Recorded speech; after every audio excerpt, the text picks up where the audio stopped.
যুক্তরাষ্ট্রের ক্রিকেটে যখন সবচেয়ে আনন্দময় দিন চলছে, তখন বাংলাদেশ ক্রিকেটে চলছে লজ্জাজনক একদিনের আলোচনা।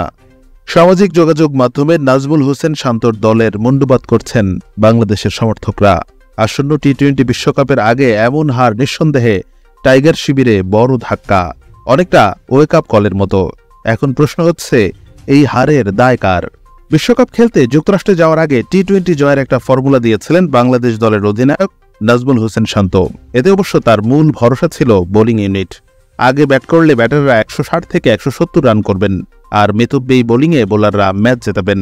তবে যুক্তরাষ্ট্রের বিপক্ষে প্রথম শর্তই পূরণ করতে পারেননি বাংলাদেশের ব্যাটাররা।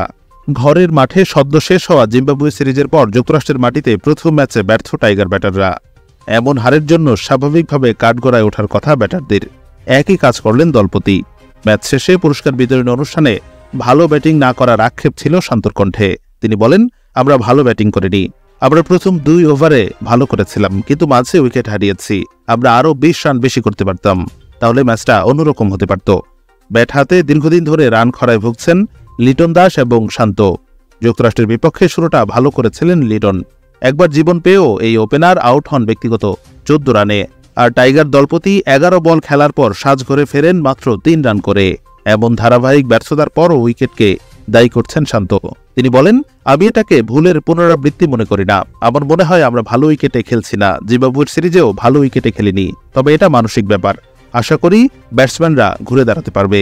ম্যাচ জয়ের ফর্মুলায় বোলারদের উপর ভরসা রেখেছিলেন টাইগার দলপতি। এমন লজ্জাজনক হারের দায়ে দলের বোলারদেরকেও ভাগ দিলেন তিনি। বিশেষ করে তার কাঠগড়ায় উঠেছেন পেসাররা। শান্ত বলেন, সব স্পিনাররা ভালো বোলিং করেছে। আমাদের পেসাররা শেষ 2-3 ওভারে পরিকল্পনা মতো বোলিং করেনি। আশা করি পরের ম্যাচে ওরা ভালো করবে।